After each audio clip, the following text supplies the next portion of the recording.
Hello mes petites pépites, j'espère que vous allez bien parce qu'aujourd'hui on se retrouve pour mon top 12 de l'année 2025.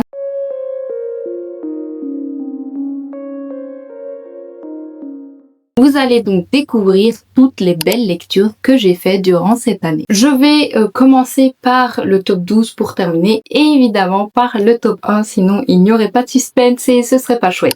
Le top 12, sans grand étonnement, est Outlander tome 5. Il fallait forcément qu'il se retrouve dans mon top de l'année puisque j'adore toujours autant la saga Outlander.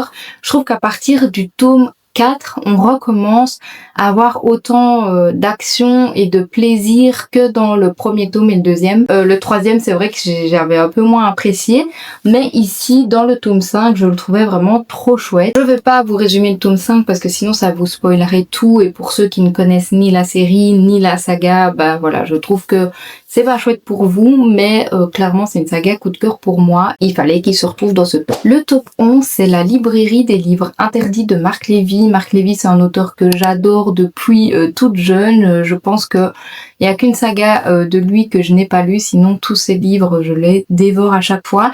Et celui-ci m'a particulièrement plu parce qu'il parle d'un sujet assez original et je trouve que ça change de ce que Marc Lévy a l'habitude de faire, donc j'étais d'autant plus conquise. Mitch va être arrêté pour un crime qu'il n'a pas réellement commis, mais il a transgressé la loi en vendant des livres interdits. Après 5 années de prison, il n'a qu'une envie, c'est de retrouver sa librairie. Le même jour, il va rencontrer le procureur qui a fait qu'il a été enfermé, mais il va également rencontrer une jeune femme qui pourrait bien être la femme de sa vie. Donc ici, en fait, on va suivre une histoire de vengeance, une histoire de liberté d'expression, une histoire de politique. Enfin, franchement, c'était hyper intéressant. Sachez qu'aux États-Unis, les livres interdits, ça existe réellement. Je n'étais même pas au courant de ça. C'est vraiment grâce à Marc Lévy que je l'ai su.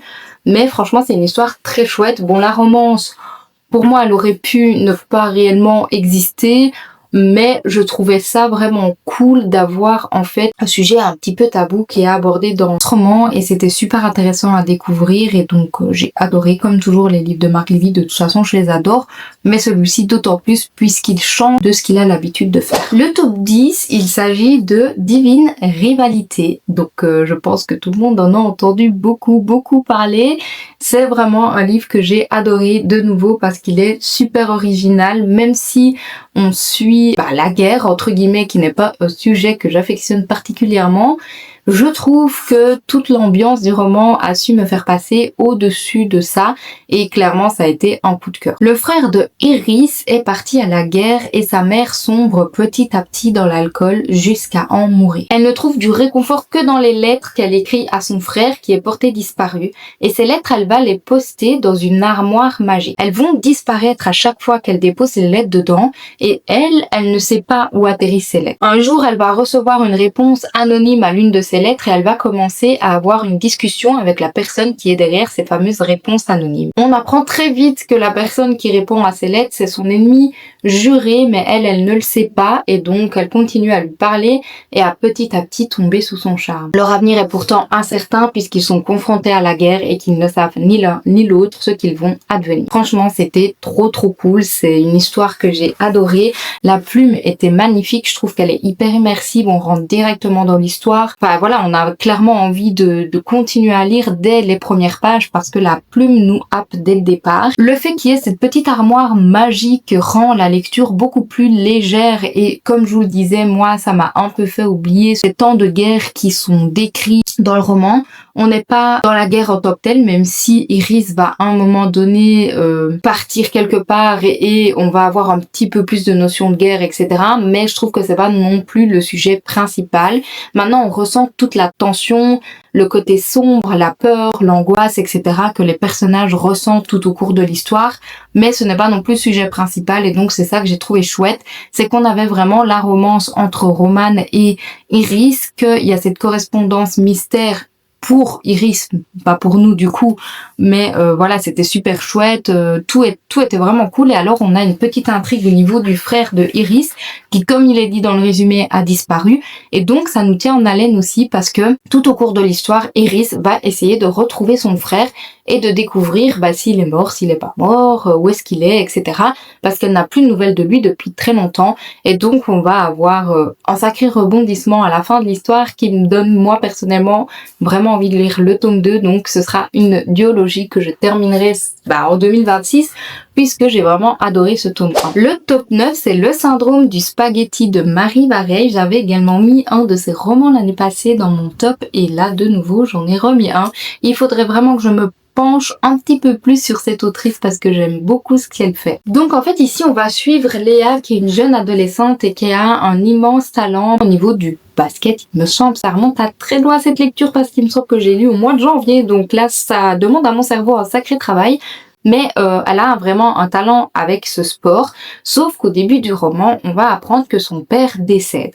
Son père, il va décéder d'une maladie particulière. Il est atteint du syndrome de Marfan et on va apprendre que ce fameux syndrome est héréditaire. Donc, sa fille va devoir passer des examens pour voir si elle est atteinte de ce syndrome ou pas. Elle va apprendre que oui, elle est atteinte de ce syndrome et qu'elle ne peut donc pas participer, qu'elle ne peut plus jouer au basket comme elle l'aurait toujours rêvé. Dans cette histoire, en fait, on va suivre Léa qui suit les 5 étapes du deuil. Le deuil au niveau de son père, mais aussi le deuil au niveau de son rêve. Et donc, le livre est vraiment séparé en 5. On a vraiment 5 parties bien distinctes qui nous expliquent à travers cette histoire les différentes étapes du deuil. J'ai trouvé ça incroyable parce que on est vraiment plongé dans les pensées de cette adolescente qui au final se construit, mais où il y a des événements qui font que ça devient super compliqué pour elle, qu'elle sait plus en fait ce qu'elle veut faire, ce qu'elle veut devenir, elle y arrive plus.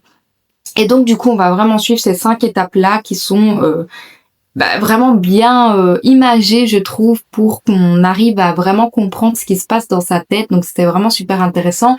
Elle va également rencontrer un garçon qui va l'aider à remonter un peu la pente, si on peut dire ça. Mais du coup, c'était vraiment intéressant et la plume de Marie Vareille est toujours aussi belle.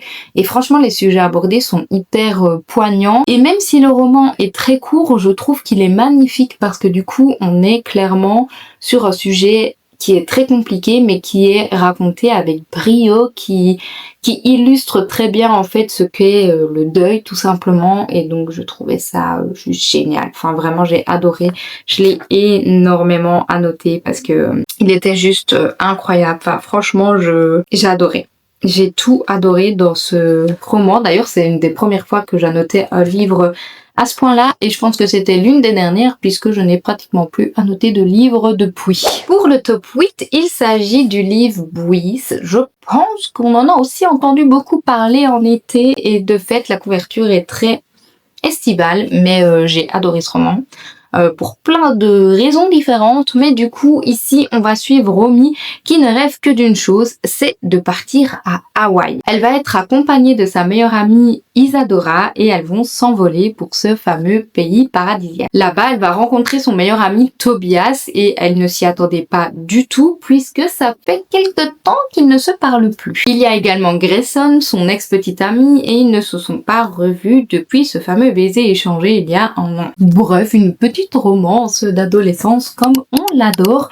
Mais du coup, ce que j'ai adoré dans ce roman, c'est en premier lieu l'ambiance estivale qui est très très bien représentée. On a vraiment les paysages d'Hawaï qui sont décrits, et alors j'écoutais la playlist qui est proposée dans le roman et on a toutes ces musiques qui nous font penser à Hawaï, à la plage, au fait qu'on a envie de se relaxer, de faire plein d'activités, de sortir, de profiter du soleil, bref, tout ce que j'aime. Moi, l'été, c'est ma passion, vraiment. Là, on est en hiver, je suis déjà au bout de ma vie, on est le 3 janvier, donc clairement, ça risque d'être très long pour moi parce que j'ai besoin de soleil, et franchement, je serais pas étonnée de relire ce roman pour justement me replonger dans une ambiance estivale tellement j'avais adoré en fait l'ambiance qui dégageait de ce roman. Ce qui est génial aussi, c'est qu'on a une relation d'amitié qui est vraiment très très forte, et en fait les mamans des deux meilleures amies sont également meilleures amies, et donc du coup je trouve ça trop chouette parce qu'on suit un peu ce duo de meilleures amies. C'est vraiment hyper intéressant, et alors elles ont décidé de faire un vlog pour que leurs enfants plus tard puissent regarder leur fameuse aventure. Et donc je trouve ça trop chouette parce qu'on voit vraiment qu'elles sont hyper liées, qu'elles sont soudées, qu'elles sont là l'une pour l'autre malgré toutes les épreuves qu'elles traversent, etc. Donc je trouvais ça vraiment très beau. Et puis on a la romance où Romy redécouvre Tobias et au final ils apprennent à se reconnaître. Enfin, ils apprennent à se connaître un peu différemment vu que c'est un pays idyllique et que ce sont des vacances, etc. Et donc, ils sont un peu plus à leur aise et donc c'était vraiment chouette de voir l'évolution de leur relation. On voit aussi qu'ils ont chacun un petit peu des problèmes personnels. Enfin, franchement, c'était trop chouette. On a plein de détails sur plein de choses. C'était génial. Vraiment, j'ai adoré. Et la fin. En fait, je pense que je m'y attendais. Surtout que j'étais dans une période où j'ai lu que des romans un peu de ce style-là. Et la fin, sincèrement, je pense que j'aurais pu m'y attendre, mais je suis quand même retournée en arrière pour voir si j'avais bien lu ce que j'avais lu et si j'avais bien compris, parce que je voulais pas que ça se termine comme ça, en fait. Enfin, clairement, c'était bouleversant. Mais très très belle lecture et franchement je le recommande vraiment amplement parce qu'il vaut le coup et j'ai adoré. Donc voilà. Mon top 7 est Liberté oblige. C'est donc la suite de la duologie Noblesse oblige qui a aussi été un succès fou. Je ne m'attendais pas à ce qu'il y ait un tome 2 à la base. D'ailleurs le premier tome a été dans mon top aussi l'année passée. Je m'attendais pas du tout à ce qu'il y ait une suite mais finalement c'était plutôt pas mal. J'avais un peu peur que ça soit redondant, mais en fait, je me suis rendu compte qu'il est beaucoup plus gros que le tome 1 et qu'au final, on étoffe beaucoup l'histoire, que par rapport à ce qu'on a appris dans le tome 1, bah, en fait, on rentre vraiment dans les détails et donc j'étais hyper surprise. Et alors le personnage principal, je sais plus son nom, vous savez bien moi, et les prénoms c'est compliqué, elle est juste géniale, enfin elle est hyper indépendante, elle est forte, elle est courageuse, elle a envie d'en découdre, elle est là pour son peuple, enfin franchement elle est géniale. Et alors on suit un petit peu d'autres personnages qui sont super chouettes aussi, il y a une petite romance super intéressante aussi, enfin voilà, j'ai adoré. Alors dans le tome 1, pour vous faire le très très gros résumé, en gros, on suit le personnage principal qui va participer à une télé-réalité qui s'appelle Noblesse oblige.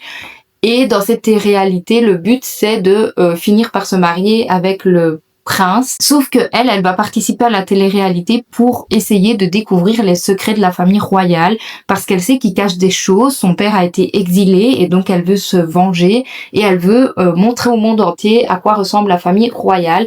Et donc elle y va un petit peu pour enquêter et pour faire révéler tout ça au grand jour. Donc c'était vraiment trop génial. Cette duologie est une pépite, on ne s'ennuie jamais.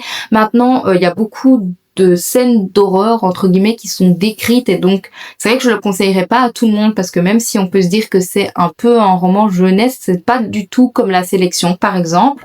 La Sélection c'était vraiment jeunesse pure et dure. Ici on décrit vraiment des scènes d'horreur horribles et notamment dans le tome 2 encore plus.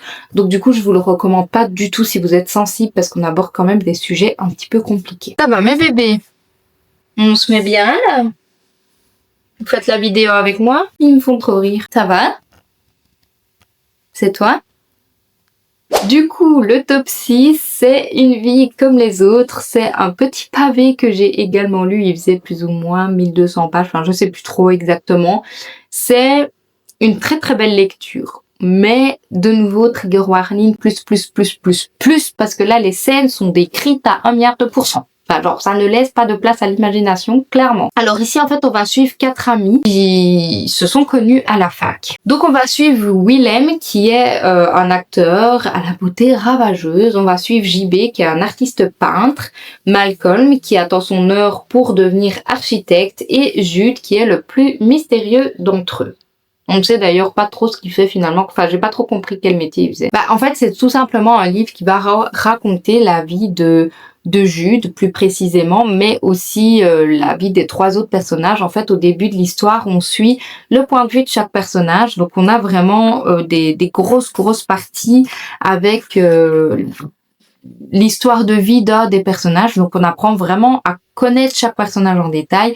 Leur vie est bien décrite. Je trouve que c'est assez facile de s'attacher ou pas à eux. Il y a des personnages auxquels j'ai pas trop accroché par rapport à leur façon de penser, d'autres auxquels j'ai accroché directement. Et on va après suivre la vie de Jude qui a vécu un enfer depuis tout petit. Déjà, on va apprendre qu'il a pas vraiment eu de famille, qu'il a été placé, etc. Enfin, soit, il a vécu énormément de choses. Et donc, on va un peu suivre ce personnage qui est clairement en dépression. Et donc, on va suivre ses hauts et ses bas. On va voir que parfois, il a des périodes où ça va, puis des périodes où il redescend à mort. Enfin, franchement, c'était hyper poignant comme histoire. On en apprend jusqu'à la dernière page sur sa vie. Bon, parfois, ça traînait un peu en longueur parce qu'on avait envie qu'ils disent les choses. Mais en fait, au final, je trouve que la longueur du roman, ça relate bien l'état d'esprit de Jude qui a du mal à se confier, qui n'arrive pas à parler, que ce soit à ses meilleurs amis ou à n'importe qui. Il a une personne avec qui il est très proche, c'est d'ailleurs son médecin. Et en fait, même à lui, il a du mal à se confier. Et donc, on va vraiment suivre tout ce qu'il pense et c'est super intéressant. Maintenant, voilà, tout ce qu'il a vécu, c'est horrible, c'est vraiment des atrocités et quand on pense que ça se termine, en fait, il y en a encore et donc au final, on se dit mais quand est-ce qu'il va pouvoir être tranquille, ce jeune homme, finalement? Donc on le suit plus ou moins jusqu'à ses 40 ans, enfin même après, on le suit vraiment tout au long de sa vie, quoi. Donc c'est vraiment de adolescent jusque limite la fin de sa vie, donc c'était trop intéressant. Je ne le recommande pas aux âmes sensibles. Il y a des scènes vraiment très explicites à plein de niveaux différents. Donc renseignez-vous sur les trigger warnings si vous voulez le lire. J'ai pas trop envie de vous spoiler parce que du coup ça vous dirait un petit peu ce qui se passe dans le roman. Mais très belle découverte, je pensais pas du tout autant apprécier. J'ai d'ailleurs mis pas mal de post-it aussi parce que c'était sublime et en fait on apprend énormément de choses. Et c'est vrai que ce roman je l'ai annoté un peu différemment et c'était génial. Il faut que je refasse ça maintenant que je le vois. Donc en fait je mettais un post-it et puis je mettais un smiley lié à l'émotion sur le post-it. C'est juste une trop bonne idée. Je ne me souvenais même pas que j'avais fait ça. C'est génial! Franchement, j'adore. Je redécouvre même des idées que j'ai eues moi-même, toute seule. Enfin bon. Du coup, voilà, j'avais adoré et je ne pense pas que je le relirai un jour parce que c'était assez compliqué comme lecture et en plus de ça, il est énorme mais franchement, très belle découverte et je m'attendais pas du tout à ça. Même si je sais un petit peu, même si je savais un peu de quoi ça allait parler quand je me suis lancée dedans, je m'attendais pas à ce que ce soit aussi beau et aussi poignant à la fois. Mon top 5, c'est 31 jours pour t'aimer. Donc, c'est le fameux roman de l'Avent qu'ils ont sorti pour l'été. Enfin, en fait, c'est pas roman de l'Avent, c'est un jour une lettre. Et donc, on avait une lettre à ouvrir tous les jours. Attendez, hop. Donc là, on a la lettre. Et puis après, on a l'histoire normale, si je peux dire ça comme ça. Ici, on va suivre un jeune homme qui écrit à la base une lettre à sa grand-mère, sauf que ça va être une jeune fille qui va tomber sur sa lettre et qui va la lire. Elle décide de répondre au jeune homme et ils vont donc correspondre en tant qu'anonyme jusqu'au 31e jour de l'été. Donc en fait, ils apprennent à se connaître petit à petit et alors ils vont décider que jusqu'au 31e jour, ils ne se verraient pas et que c'est ce fameux jour-là où ils se rencontreraient. Nous, parallèlement à l'histoire, on va suivre ce qui se passe dans la vie réelle et donc on va voir que ces deux personnages se connaissent, que voilà, ils se côtoient tous les jours et c'était assez drôle en fait parce que eux ne savent pas du tout qui écrit à l'autre, mais nous on le sait et donc c'était vraiment trop chouette. Il y a une ambiance très estivale aussi. Il y a des activités d'été. Il y a des petits bars un petit peu comme il y a dans les hôtels des hôtels au bord de plage ou des trucs comme ça. Enfin vraiment c'est génial. L'ambiance était vraiment trop chouette. C'est un roman qui est pas trop prise de tête, même si il y a des sujets qui sont quand même importants qui sont abordés dedans. Je trouve que le fait que ce soit en été et qu'il y ait toute cette ambiance estivale, c'était vraiment trop chouette. Le fait que les lettres soient anonymes, c'était juste génial. Enfin moi j'ai adoré. Clairement, j'ai adoré la tournure que prend l'histoire. Enfin, c'était trop chouette. Ce système de lire 31 lettres est vraiment génial. Même si perso, j'ai pas respecté le fait d'en lire une par jour. J'ai surkiffé. Enfin, franchement, j'avais qu'une envie, c'était de dévorer le roman en une seule journée tellement il était chouette. Donc vraiment, je vous le recommande à fond. Mon top 4, c'est le tome 4 de la saison, la saga des 4 saisons. La saga des 4 saisons. Oui, c'est bien ça.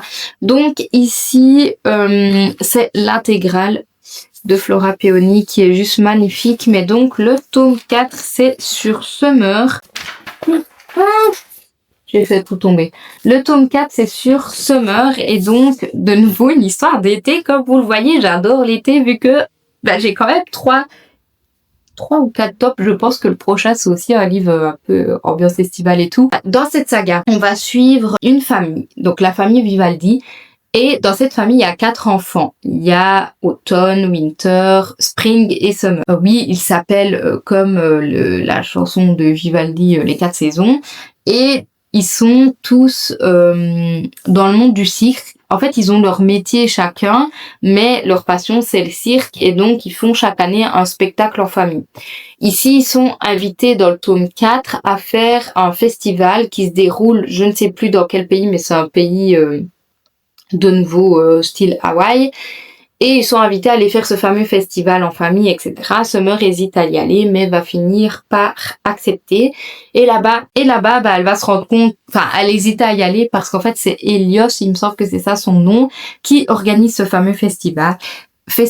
Ils se connaissent depuis très longtemps, mais depuis quelques années, pour une raison entre guillemets inconnue, Summer parle hyper mal à Helios et ne l'apprécie plus autant qu'elle l'appréciait avant. Et donc, on va suivre un petit peu la relation de ces deux personnages qui vont évoluer. Ce que j'adore avec Flora Peony, c'est qu'elle aborde des sujets toujours très, très, très intéressants. Dans chaque tome, c'est des sujets très différents, mais super importants, intéressants et très souvent tabous finalement. Donc je trouvais ça très chouette. La plume est toujours très magnifique. Elle est poétique, elle met dans l'ambiance directement et franchement c'est un grand talent qu'a. Mais d'ailleurs je peux vous montrer ce que j'ai fait tomber. C'est des petits overlays qu'on est censé mettre dans le livre. Donc là on a celui de Spring qui sont magnifiques. Il me semble que ça doit être automne. Ici on a Summer. Et alors, on a Winter. Trop beau. Donc voilà, j'ai adoré, perso. Le top 3, c'est un livre qui est très connu aussi, c'est Tous nos lendemains. On va suivre Chloé qui n'a jamais pardonné à Christopher de lui avoir brisé le cœur des années auparavant. Elle n'a jamais pu se résumer à couper les ponts définitivement, mais elle n'arrive pas à lui pardonner, donc son cœur balance. Chloé va se retrouver à la rue et donc Chris va lui proposer de venir habiter chez lui. Ils sont chacun déterminés à tenir bon et à ne pas retomber dans leur travers, mais vous savez souvent comment se passe ce genre d'histoire et donc vous vous doutez bien de ce qui va se passer. Sauf que ça ne s'arrête pas là puisqu'il se passe quelque chose de dingue, plus ou moins vers la moitié du roman et jusqu'à la fin. C'est une histoire qui est hyper poignante, hyper triste. En fait, quand j'ai lu le résumé, je ne m'attendais pas à ce que l'histoire prenne cette tournure-là, même si j'ai très vite compris au fur et à mesure que je lisais ce qui allait se passer. Franchement, je m'attendais clairement pas à ce que ça se termine comme ça. Jusqu'à la dernière page, j'y ai cru. Franchement, c'est une histoire qui est magnifique, qui est bouleversante. C'est une histoire d'amour, d'amitié, de nouveau, de plein de choses. Enfin, c'est génial. J'ai pas envie de vous en dire plus parce que je trouve que la beauté en fait de la lecture, c'est de découvrir par soi-même, et ce genre de roman, c'est comme Wiss, etc. C'est des choses que vous devez découvrir par vous-même et que vous devez lire vous-même pour comprendre réellement et pour ressentir les choses. Parce que moi en fait j'y suis allée un peu à l'aveugle, je voyais partout que ce livre était génial, mais j'avais jamais réellement regardé de chronique approfondie sur le roman, j'avais jamais réellement lu le résumé, etc. Et donc en y allant à l'aveugle, c'était juste génial parce que j'ai été hypée par ma lecture, j'ai adoré, j'ai pleuré comme pas possible, alors que d'habitude moi il m'en faut beaucoup pour pleurer. Donc voilà, clairement c'est pour ça qu'il se retrouve dans mon top 3. Mon top 2, c'est Ces prières que je fais dans le noir, donc le tome 3 de la saga Le jour où les étoiles se sont éteintes. C'est pour l'instant mon préféré de la saga. J'attends que les derniers sortent en relié. Donc en fait ici on va suivre Jagger qui a reçu une éducation très stricte et traditionnelle de ses parents. Sauf que quand il est avec ses amis, il n'est pas du tout la personne qu'il est quand il est chez lui, dans sa famille. Et donc c'est un peu un coureur de jupons qui sort avec beaucoup de filles, etc. Alors que chez lui, c'est le mec croyant qui fait tout ce que dit ses parents et qui est très droit. Il y a un certain événement qui va coûter son amitié avec sa meilleure amie de là d'où il vient finalement. Quand il revient dans sa ville natale, ils vont ne plus trop se parler, mais la fille, elle a un peu envie de renouer avec lui et de passer à autre chose, alors que lui, il a toujours du mal avec ce qui s'est passé. Donc, on va suivre un petit peu leur histoire d'amitié. On va suivre sa vie avec ses amis, Finn, etc. Et sa vie avec ses parents et sa grand-mère, sa sœur et ses amis de là où il habite, de sa ville natale. C'était super intéressant parce qu'on est sur de nouveau un personnage qui est, je dirais pas dépressif, mais c'est plus angoissé. Il a énormément de peur et d'angoisse dû à des événements qui se sont produits quand il était plus jeune. On va suivre énormément de choses. On va suivre sa relation avec son père et sa mère qui sont très compliquées. Sa relation avec sa grand-mère qui est aussi très compliquée, mais sa grand-mère reste là malgré tout pour lui, malgré tout ce qui se passe autour de lui. On suit la relation avec ses amis, ses nouveaux amis entre guillemets et ses amis de l'époque. Enfin vraiment, on suit énormément de choses de sa vie. J'ai trouvé ça génial d'apprendre à le connaître. Vraiment, je m'attendais pas du tout à ce genre d'histoire. J'ai adoré. La playlist de nouveau m'a mis dans une ambiance de dingue quand j'ai lu ce livre. Elle était incroyable, vraiment. J'écoute d'ailleurs toujours en boucle les chansons qui sont conseillées dans ce livre parce que elle était pépite. Donc vraiment, c'est un roman que je recommande. Il y a la mise en page est aussi hyper intéressante. On a des pages très noires au début qui s'éclaircissent à la fin, parce que vous vous doutez bien que petit à petit sa vie s'améliore et ses démons, on va dire, s'en vont. Et donc trop intéressant et trop chouette. Et c'était hyper aussi intéressant d'avoir le sujet de la croyance, de la religion, parce que c'est quelque chose que je lis très très très rarement dans les livres, et là je trouvais ça trop chouette de l'avoir dans l'histoire. Ça change un petit peu de ce que j'ai l'habitude de lire. C'était très intéressant d'avoir ce point de vue là aussi, donc vraiment coup de cœur, j'ai adoré. Le top 1, attention suspense, c'est le roman maudit. Je ne pensais pas du tout mettre ce livre en top 1, mais franchement, plus je réfléchis et plus je me dis qu'il est incroyable. En fait, ici, on va suivre Naël qui va découvrir un carnet devant chez lui, et c'est le carnet de Léo qui a été kidnappé 1 an auparavant. Ce fameux carnet, il est fait d'une manière assez particulière puisque c'est un peu comme un calendrier de l'Avent. En fait, Léo a écrit du 1er au 24 décembre tous les jours, et Naël est obligé d'ouvrir les pages le 1er décembre s'il ne veut pas qu'il lui arrive malheur. Au début du roman, il explique à sa meilleure amie qu'il a trouvé un carnet, et du coup, il lit le 2e jour sans attendre d'être le 2 décembre, et donc à partir de là va s'en suivre une boucle sans fin. Le 1er décembre va recommencer en boucle et encore en boucle jusqu'à ce qu'il résolve l'énigme et qu'il retrouve Léo. Je trouvais ça génial. Déjà, je pensais pas que c'était un roman jeunesse, mais c'est un roman jeunesse. Il y a la première chose que j'ai adorée dans le roman, c'est les illustrations. Franchement, les illustrations sont sublimes et je trouve qu'elles apportent vraiment un énorme plus à l'histoire. Ça, c'est un exemple du carnet de Léo qui est vraiment super intéressant. Et alors, les illustrations, elles sont sublimes. J'essaie de vous montrer quelque chose pour pas trop vous spoil. Regardez-moi la qualité des illustrations, quoi. Et je les trouve sublimes. Franchement, magnifique. J'ai adoré. Ce que j'ai adoré aussi, c'est que le livre est très, très, très dynamique. Donc, on ne s'ennuie jamais. On apprend des nouvelles choses à chaque chapitre, et jusqu'à la dernière page, on se pose encore des questions sur ce qui se passe dans ce roman, sur ce qui se passe dans la tête de Naël, sur ce qui est arrivé à Léo. Et franchement, c'est une dinguerie parce que je ne voulais plus lâcher ce livre. Vraiment, même s'il fallait lire un chapitre par jour, je ne l'ai pas fait. C'était impossible parce que ce livre était une dinguerie. On ne s'ennuie pas, c'est très dynamique. Il y a des sujets qui sont hyper intéressants et qui sont abordés dans ce roman, mais on les comprend seulement à la fin de l'histoire, en fait. Au tout début, on comprend pas où veut en venir l'auteur. Et en fait, quand on lit le dernier chapitre, on est là, punaise, mais en fait, c'était ça. Et au final, c'était logique. C'était totalement logique. Mais est-ce qu'on avait vraiment envie d'y croire? Est-ce qu'on avait envie de penser à ça? J'en sais rien. C'était une dinguerie. Franchement, c'était une dinguerie. J'ai adoré. J'ai rarement adoré un livre jeunesse comme ça, mais là, je suis choquée de ce qu'a fait l'auteur, clairement. J'ai adoré, tout était une pépite. Et la mise en page, elle joue vraiment beaucoup par rapport à notre état d'esprit quand on lit le roman, en fait. Je trouve que la mise en page fait vraiment tout. Et c'est ça qui fait qu'on est encore plus plongé dans l'histoire. Donc vraiment, c'est mon coup de cœur ultime de l'année et c'est pour ça qu'il est en top 1. Je ne peux que vous le recommander tellement il était incroyable. Si j'avais pensé qu'un jour je mettrais un thriller en top 1, je peux vous dire que j'aurais fait une croix au plafond parce que je ne m'y attendais pas du tout.